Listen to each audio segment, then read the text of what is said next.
Good morning students. આજે આપણે ટેક્સેશનમાં તો આપણું લાસ્ટ ચેપ્ટર બાકી છે, ડિપાર્ટમેન્ટલ અકાઉન્ટ્સ સ્ટાર્ટ કરવાના છે. સૌથી પહેલાં આપણે સમજીએ what is departmental account and why it is necessary. Departmental અકાઉન્ટ્સમાં તમે જે રીતે ફાઇનલ અકાઉન્ટ્સ 11માં અને 12માં બની ગયા છે, કંપનીના વાર્ષિક હિસાબ, પેઢીના વાર્ષિક હિસાબ, એકાંકી વ્યક્તિના વાર્ષિક હિસાબ, જે ફાઇનલ અકાઉન્ટ્સ આપણે 11-12માં બનેલા તે જ આપણે અહીંયા અકાઉન્ટ્સ બનાવવાના છે. બટ એ ડિપાર્ટમેન્ટલ અકાઉન્ટ્સ આવશે. ડિપાર્ટમેન્ટલ એટલે કે અલગ અલગ ડિપાર્ટમેન્ટનો અલગ અલગ અકાઉન્ટ્સ બનાવવું પડશે. તો શા માટે ફાઇનલ અકાઉન્ટમાં ડિપાર્ટમેન્ટલ પ્રમાણે આપણે અકાઉન્ટ્સ બનાવીશું? એટલે કે અહીંયા આપણે જે ટ્રેડિંગ બનાવતા હતા, પીએનએલ બનાવતા હતા, બરાબર, એ ડિપાર્ટમેન્ટલ ટ્રેડિંગ બનાવીશું, ડિપાર્ટમેન્ટલ પીએનએલ બનાવીશું. તો પહેલાં સમજીએ ડિપાર્ટમેન્ટ અકાઉન્ટન્ટ શું છે અને એની શા માટે એટલી રિક્વાયર છે, નેસેસરી છે. તો એના માટે એક આપણે એક્ઝામ્પલ લઈએ એટલે તમને ખ્યાલ આવે. સપોઝ કે કોઈ વ્યક્તિ પોતાની નવી શોપ સ્ટાર્ટ કરે છે અને એમાં એ બે વસ્તુનું પ્રોડક્શન સેલ કરે છે. Suppose TV and laptop. Okay, he sold 2 types of product, એક ટીવી એન્ડ લેપટોપ, ઓનલી 2. ને આજે કોમન છે, તમે કોઈ પણ શોપમાં જાઓ તો ઓનલી એક વસ્તુનું સેલિંગ થતું હશે, એ કરતાં વધારે. ઓકે, હી સેલ મોર દેન 1, 2, 3 પ્રોડક્ટ્સ. તો ટીવી અને લેપટોપ આ બે વસ્તુને સેલ કરે છે, બે પ્રોડક્ટને સેલ કરે છે, ને દુકાનમાં બે વસ્તુનું સેલ થાય છે. હવે જ્યારે 1 યર કમ્પ્લીટ થશે ત્યારે એને જોયું કે બિઝનેસમેને કેટલો પ્રોફિટ મળે છે. સપોઝ 5 લાખ પ્રોફિટ મળ્યો. આફ્ટર 1 યર આ બે પ્રોડક્ટના સેલમાંથી ને 5 lakh profit he earn. Now the question is that how much profit he earn from TV and laptop. A decision લેવું ઇમ્પોર્ટન્ટ છે, એ ડિસાઇડ કરવું ઇમ્પોર્ટન્ટ છે, અને એ ડિસિઝન લેવા માટે આપણે ડિપાર્ટમેન્ટલ અકાઉન્ટ્સ ક્રિએટ કરીએ છીએ. તો ડિપાર્ટમેન્ટલ અકાઉન્ટ એ બતાવે છે કે કઈ પ્રોડક્ટમાં એકચ્યુઅલમાં કેટલો પ્રોફિટ ને લોસ થયો છે. ઘણા બિઝનેસમાં એવું થતું હોય છે કે ઓવરઓલ જોઈએ તો પ્રોફિટ 5 લાખ છે, પણ અહીંયા ક્વેશ્ચન છે કે 5 લાખ પ્રોફિટ એને કયા પ્રોડક્ટમાંથી અર્ન કર્યો છે, ટીવીમાંથી કે લેપટોપમાંથી, બેમાંથી કેમાં વધારે અર્ન કરે છે. ઇન રિયલ લાઈફ એવું પણ બની શકે છે, મે બી ટીવીમાંથી 6 લાખનો પ્રોફિટ એ ગેઇન કર્યો છે, while in laptop there is a loss of 1 lakh. એટલે ઓવરઓલ જોઈએ તો 5 લાખનો પ્રોફિટ આવે છે. હવે જે બી ઓનર હશે એ શું વિચારશે કે I got 5 lakh profit, means I have doing good business this year.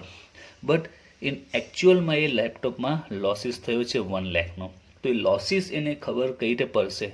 જ્યારે ડિપાર્ટમેન્ટલ અકાઉન્ટ્સ બનાવશે ત્યારે ખ્યાલ આવી જશે કે એકચ્યુઅલી લેપટોપમાં લોસીસ થઈ રહ્યો છે, બટ ટીવીનો પ્રોફિટ હાઈ છે એટલે ખ્યાલ આવતો નથી. બિકોઝ કે આ બંને પ્રોડક્ટ એવી છે કે જેના એક્સપેન્સીસ ઘણા રિલેટેડ હોય છે, બરાબર છે, કોમન એક્સપેન્સીસ હોય છે. એટલે એમાં ડિસાઇડ નહીં કરી શકાય કે આ એક્સપેન્સ ટીવીનો સમજવો કે લેપટોપનો સમજવો. તો આ સિચ્યુએશનને કારણે ઘણી વખત બિઝનેસ આ જે રીતના ગ્રોથ કરતો હોય, બરાબર છે, સપોઝ કે ફર્સ્ટ યરમાં 5 લાખ, સેકન્ડ યરમાં 6-7 લાખ. તો એ કારણ શું છે એનું? ટીવી. હવે માની લો કે જે વર્ષમાં ટીવીનો પ્રોફિટ ડાઉન થયો એ યરમાં એનો પ્રોફિટ એકદમ નીચે ઉતરી જશે, એકદમ લો પ્રોફિટ એને મળશે. સપોઝ કે સેકન્ડ યરમાં કોઈ કારણસર ટીવીનું સેલિંગ ખૂબ જ ડાઉન થઈ ગયું, ઓકે, ટીવીનું સેલિંગ જ નહીં થયું, તો આવી સિચ્યુએશનમાં માની લો કે લેપટોપમાં તો 1 લાખનો લોસ કન્ટિન્યુ રહ્યો એન્ડ ટીવીમાં there is only profit of 3 lakh, selling જ નહીં થયું, તો ઓવરઓલ પ્રોફિટ કેટલો દેખાશે? 2 લાખ દેખાશે. તો સીધા 5 લાખથી 2 લાખ પર આવી જશે. તો આનું મેઇન રીઝન છે એ છે લેપટોપમાં જે લોસીસ છે એને કારણે ખૂબ જ ડાઉન થઈ રહ્યું છે. તો આ જ પોઈન્ટ છે કે ડિપાર્ટમેન્ટલ અકાઉન્ટથી આપણે ખ્યાલ આવશે એકચ્યુઅલમાં કયા ડિપાર્ટમેન્ટમાં કઈ પ્રોડક્ટમાં આપણે એકચ્યુઅલ પ્રોફિટ મળે છે, કેટલો મળે છે, કેટલી લોસ થાય છે. ઓકે, અને એના બેઝિસ પર આપણે એક્શન લઈ શકીએ, તેને લોસીસમાં કઈ રીતે પ્રોફિટમાં કન્વર્ટ કરી શકાય અને પ્રોફિટને કઈ રીતે મેન્ટેન રાખી શકાય, હાઈ કરી શકાય. તો ડિપાર્ટમેન્ટ અકાઉન્ટથી કે એકચ્યુઅલી તમે એક્શન ક્યારે લેશો, બરાબર છે, ડૉક્ટર દવા ક્યારે આપશે? જ્યારે એને રોગની ખબર હશે. તો આમાં એ જ પોઈન્ટ છે કે તમને જ્યારે ખબર હશે કે એમાં લોસીસ છે તો જ તમે એક્શન લઈ શકશો ને. એટલે એના માટે ડિપાર્ટમેન્ટ અકાઉન્ટ તમને રિયલ લાઈફમાં પણ ઇન ફ્યુચર તમે જો કોઈ બિઝનેસ સ્ટાર્ટ કરો તેનું નોલેજ હોવું જરૂરી છે, તમને કામ પડી શકે છે. ઓકે, તો સ્ટાર્ટ કરીએ આપણે ડિપાર્ટમેન્ટ અકાઉન્ટમાં. તો એમાં આપણે કઈ રીતે અકાઉન્ટ બનાવીશું? તો આપણે જે ફાઇનલ અકાઉન્ટ્સ એટલે કે જેને વાર્ષિક હિસાબ કહેવાય છે 11 and 12માં બની ગયા છે. ઓકે, ફોર્મના અને ઇન્ડિવિજ્યુઅલના, એકાંકી વ્યક્તિ અને પેઢીના આપણે ફાઇનલ અકાઉન્ટ્સ 11 અને 12માં બની ગયા છે. બસ તમને અકાઉન્ટ્સનું ફાઇનલ અકાઉન્ટનું જો નોલેજ હશે તો આ ચેપ્ટર તમારા માટે એકદમ સિમ્પલ અને એકદમ ઇઝી છે. એકદમ શોર્ટમાં ચેપ્ટર કમ્પ્લીટ થશે. એક જ્યારે આપણે સમ કરીશું એટલે પૂરા ચેપ્ટરનો કન્સેપ્ટ ક્લિયર થઈ જશે. તો આજે આપણે બધાના બેઝિક્સ પોઈન્ટ કવર કરી દઈશું, જેથી નેક્સ્ટ વિડીયોમાં જ્યારે દાખલા સ્ટાર્ટ કરશે તો કોઈ કન્ફ્યુઝન રહેશે નહીં. એટલે બેઝિક પોઈન્ટ મોસ્ટ ઇમ્પોર્ટન્ટ છે. અકાઉન્ટ્સમાં કોઈ પણ ચેપ્ટર હોય, તમને જો બેઝિક નોલેજ હશે ને તો દાખલામાં કોઈ કન્ફ્યુઝન નહીં આવે. હા, બાય ચાન્સ ટ્વિસ્ટ પોઈન્ટ પૂછાય તો પણ તમને એ સિવાયના જે બાકીના પોઈન્ટ છે એમાં તમે ઇઝીલી માર્ક્સ કવર કરી શકો છો.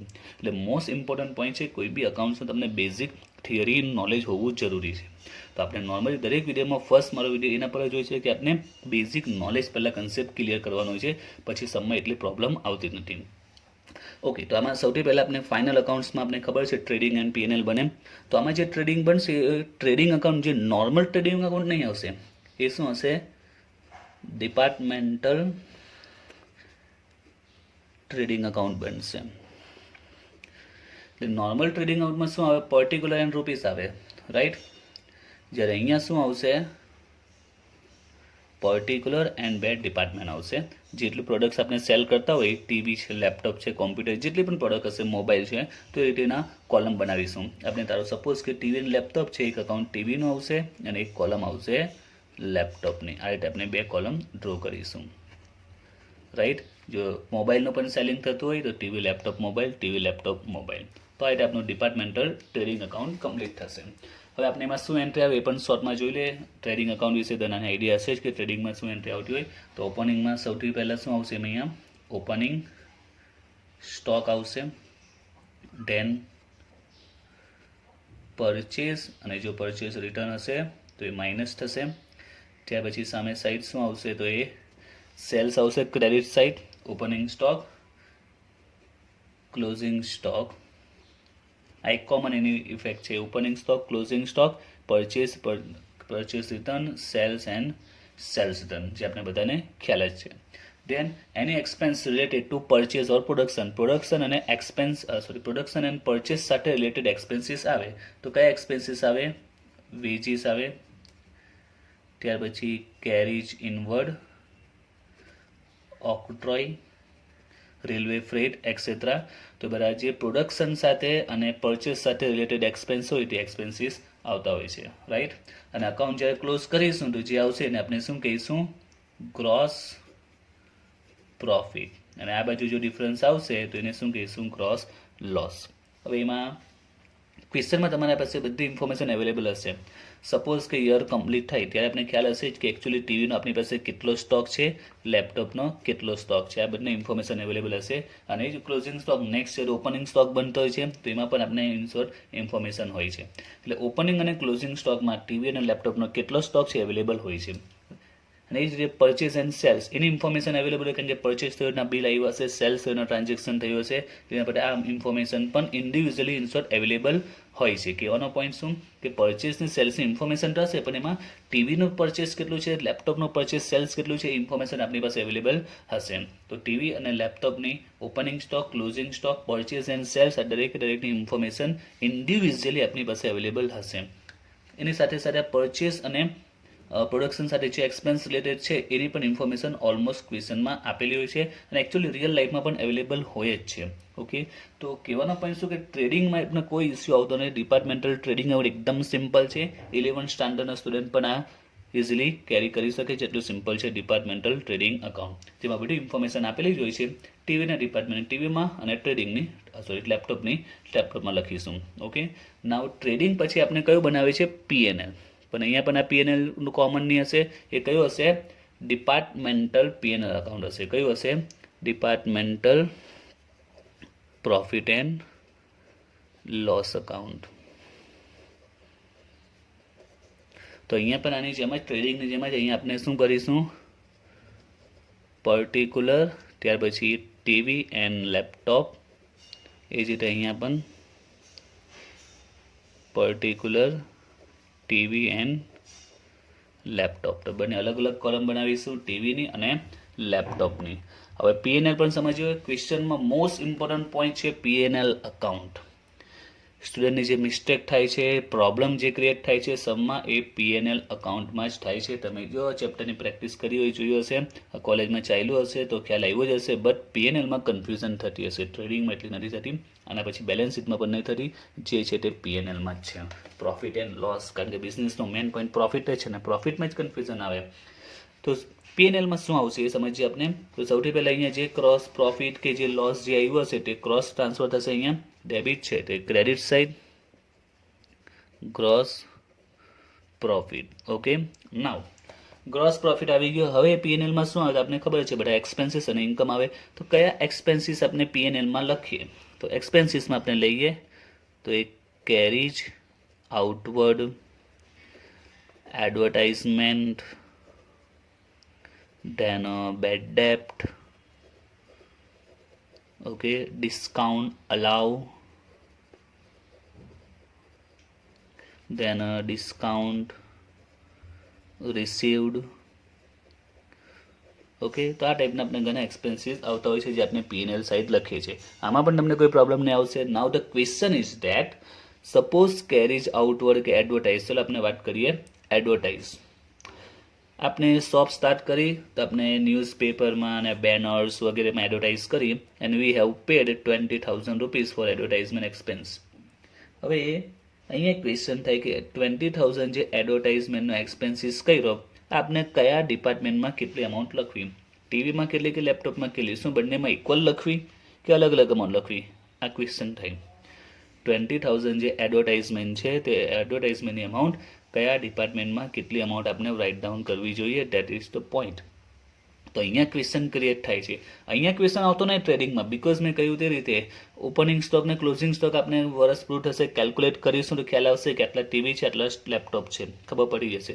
પરચેઝના બિલ્સ એટલે ખબર પડશે કે આટલો ટીવી પરચેસ થયું, આટલું લેપટોપ પરચેસ થયું. આપણે એડવર્ટાઇઝ કરીશું તો શું ટીવી ને લેપટોપને અલગ કરીશું? ના, બંનેની એડવર્ટાઇઝ કમ્બાઇન થશે. એટલે અહીંયા એક પ્રોબ્લેમ આવશે કે એડવર્ટાઇઝ કરી છે આપણે તો ટીવીને કેટલો એક્સપેન્સીસ કેલ્ક્યુલેટ કરો અને લેપટોપમાં કેટલું, એટલે કે અલોકેશનનો ઇસ્યુ આવે છે કે બંનેમાં કઈ રીતે અલોકેશન કરવું, ટીવીમાં કેટલું અને લેપટોપમાં કેટલું. તો અહીંયા એક મોટો ક્વેશ્ચન ઊભો થાય છે. એ જ રીતે ઘણા એક્સપેન્સીસ છે. સપોઝ કે સેલેરી, જે વર્કર આપણે ત્યાં કામ કરે છે, ધારો કે 2 વર્કર્સ આપણે રાખેલા છે સ્ટાર્ટિંગમાં, તો આ 2 વર્કર્સ જે ટીવી અને લેપટોપ બંને પર કામ કરે છે, બંનેના સેલિંગમાં એ લોકો જોડાયેલા છે, રાઈટ. તો પછી એમની સેલેરી જે હોય, જે પણ સેલેરી હશે, તો બંને ડિપાર્ટમેન્ટમાં અલોકેશન કઈ રીતે કરવી, એટલે એ પોઈન્ટ અહીંયા મેન છે. તો આ જ કારણ પીએનએલમાં પ્રોબ્લેમ આવે છે, અલોકેશનમાં કન્ફ્યુઝન થાય છે કે અલોકેશન કઈ રીતે કરીએ. અલોકેશન ક્લિયર થશે એટલે પીએનએલ કમ્પ્લીટ થઈ જશે. અને આપણે એકચ્યુઅલી પ્રોફિટ લોસ માટે જ આ બનાવીએ છીએ ને, ડિપાર્ટમેન્ટલ અકાઉન્ટ્સ એના માટે એકચ્યુઅલ જાણવા માટે કે ટીવીમાં એકચ્યુઅલમાં કેટલો પ્રોફિટ મળે છે, લેપટોપમાં કેટલો પ્રોફિટ મળે છે, એની કેલ્ક્યુલેશન કરવા માટે, એની એકચ્યુઅલમાં પ્રોફિટ લોસની અમાઉન્ટ ફાઇન્ડ આઉટ કરવા માટે, જે આપણે પીએનએલમાંથી જ મળે. અને પીએનએલમાં જ ઇસ્યુ આવે છે એ કઈ રીતે અલોકેશન કરવું જોઈએ. તો એલોકેશન માટે તમારે આ ટેબલ યાદ રાખવાનું છે. એલોકેશન ફર્સ્ટ ટાઈમ આવ્યું નથી, લાસ્ટ ચેપ્ટર આપણે ભણી ગયા અકાઉન્ટિંગ ઓફ ઓવરહેડ્સ, એમાં પણ આપણે એલોકેશન આવતી હતી. એના માટે જ પહેલાં હું ચેપ્ટર ચાલું છું, પછી ડિપાર્ટમેન્ટલ સ્ટાર્ટ કરું છું, જેથી કરીને ડિપાર્ટમેન્ટલ તમને ખૂબ જ ઇઝી લાગશે. તો બસ એલોકેશનમાં જે રીતે પહેલાંમાં રૂલ્સ હતા કે અમુક એક્સપેન્સીસ આ બેઝિસને આધારે આપણે એલોકેટ કરીએ છીએ, તો બસ આમાં પણ એ જ રૂલ્સ છે, એ તમારે યાદ રાખવાના છે. તો જોઈએ, એક્સપેન્સીસ રિલેટેડ ટુ પરચેસ, એવા એક્સપેન્સ જે પરચેસ સાથે રિલેટેડ હોય. For example, octroi railway, carriage inward, discount received, wages, any expense or income. કોઈ પણ એક્સપેન્સ હોય કે ઇન્કમ હોય જે પરચેસ સાથે રિલેટેડ હોય. ફોર એક્ઝામ્પલ યાદ રાખજો, purchase service expense, octroi railway, carriage inward, discount received, wages, એ દરેકને આપણે કયા બેઝિસ પર એલોકેટ કરીશું? Basis on purchase. પરચેસના રેશિયો પર બંને ડિપાર્ટમેન્ટમાં કેટલું પરચેસ થયું છે એ પરચેસનો રેશિયો કરીશું અને એ રેશિયોમાં ડિસ્ટ્રીબ્યુટ કરીશું. એ જ પ્રકારે expense related to sales like discount allow, bad debt, advertisement, salesman expense, travelling expense, ત્યાર પછી કેરીજ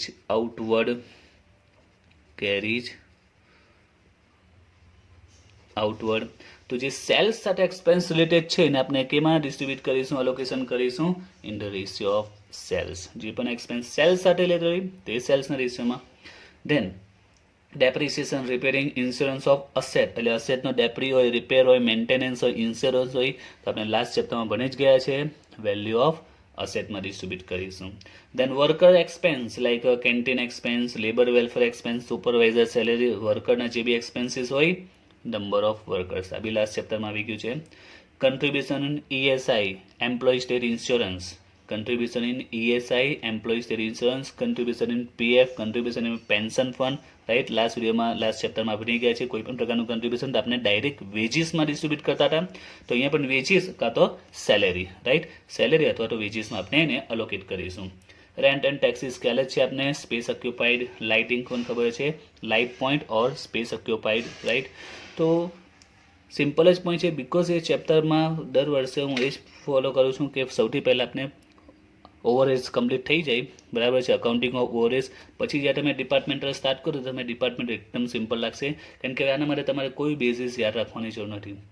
શું આ યાદ રાખવાની જરૂર છે?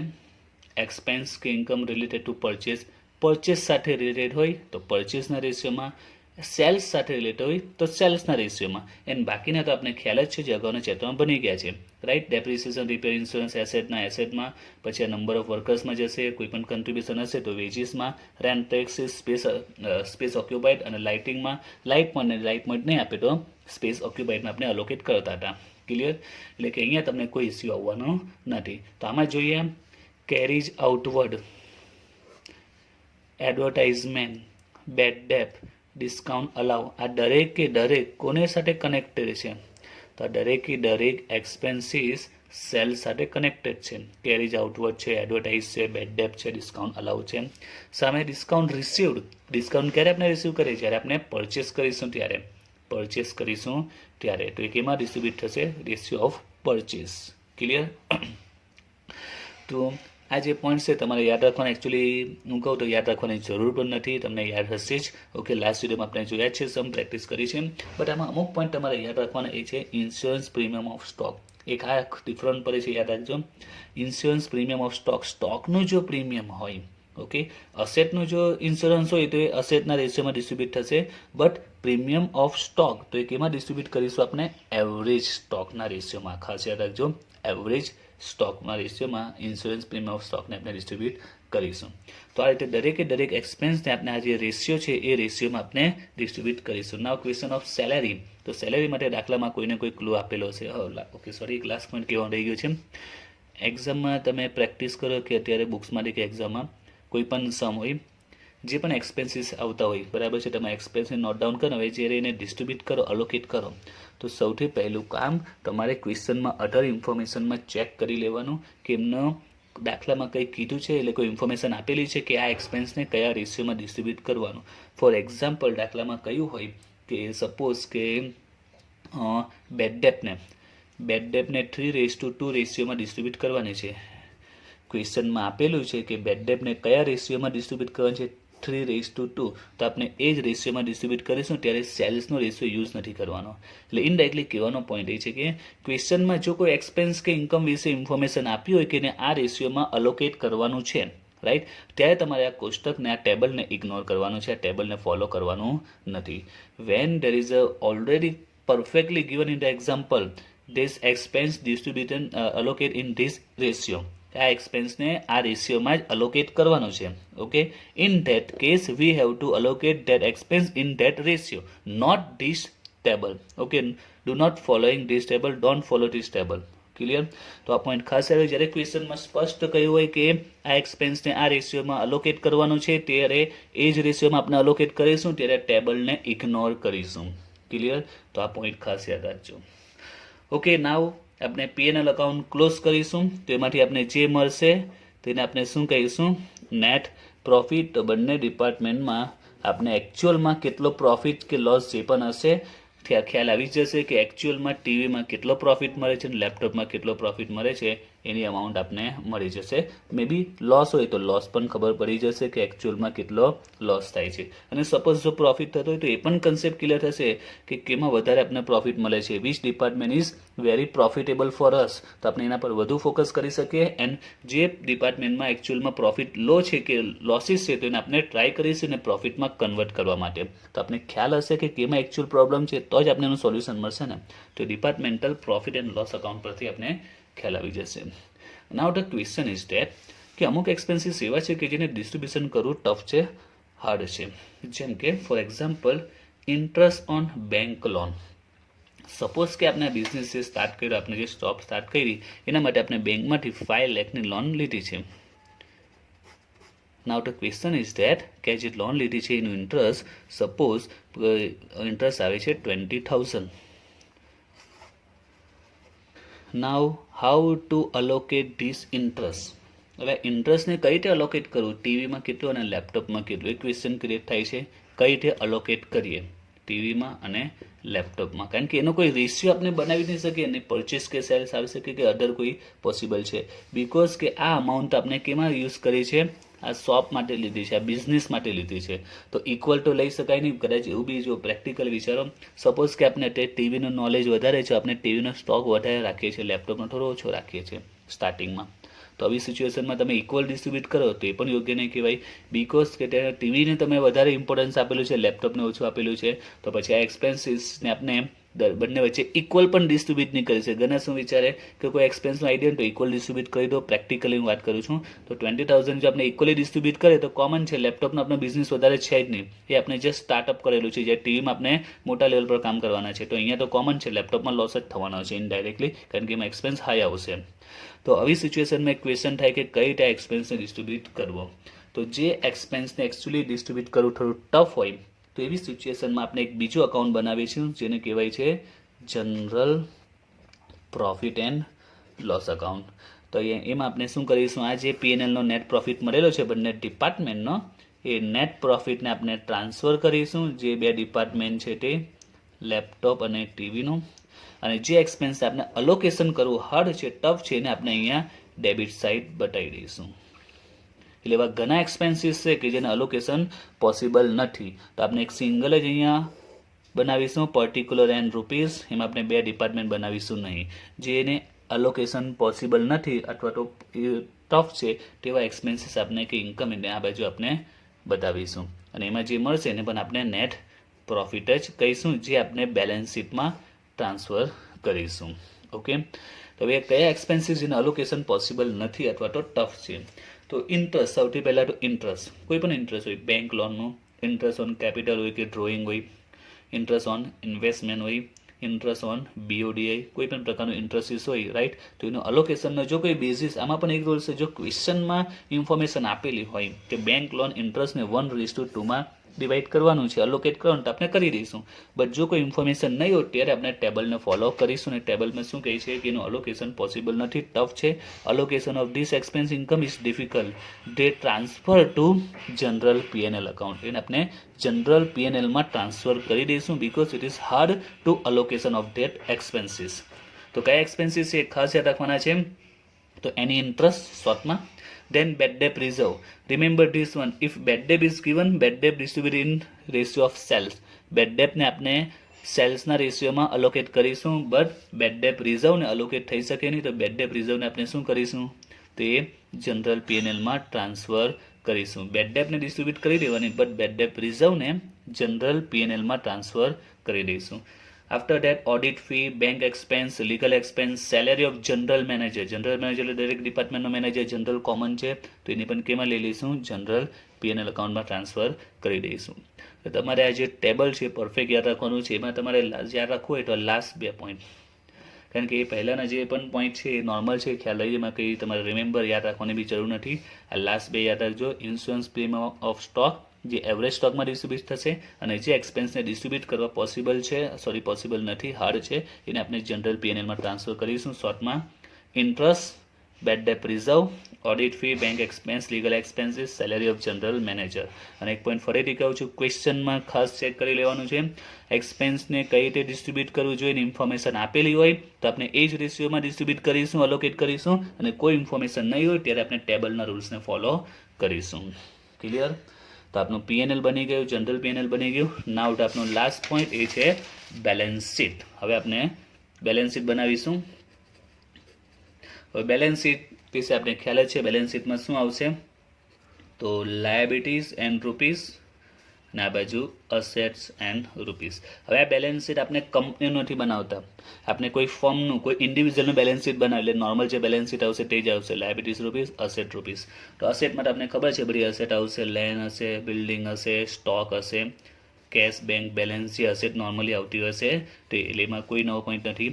લાયબિલિટી પણ કોમન જ છે, એમાં સૌથી પહેલાં કેપિટલ આવશે, જે બી પાર્ટનર હશે કે ઇન્ડિવિજ્યુઅલ એની કેપિટલ. જો એની ડ્રોઈંગ હશે તો ડ્રોઈંગ શું થશે, માઇનસ થશે, અને એમાં શું પ્લસ કરીશું, જો નેટ પ્રોફિટ હોય તો એ પ્લસ થશે અને લોસ હશે તો એ માઇનસ થશે. જે અમાઉન્ટ આવશે તેને ફાઇનલ ડ્રોઈંગ કહેવાશે, ફાઇનલ કેપિટલ કહેવાશે. ઓકે, તો આમાં બી સિમ્પલ જ પોઈન્ટ આવશે, ડ્રોઈંગ માઇનસ થશે અને પ્રોફિટ હોય તો પ્લસ અને લોસ હશે તો માઇનસ, જે તે ડિપાર્ટમેન્ટનો પ્રોફિટ લોસની અમાઉન્ટ આવશે તે.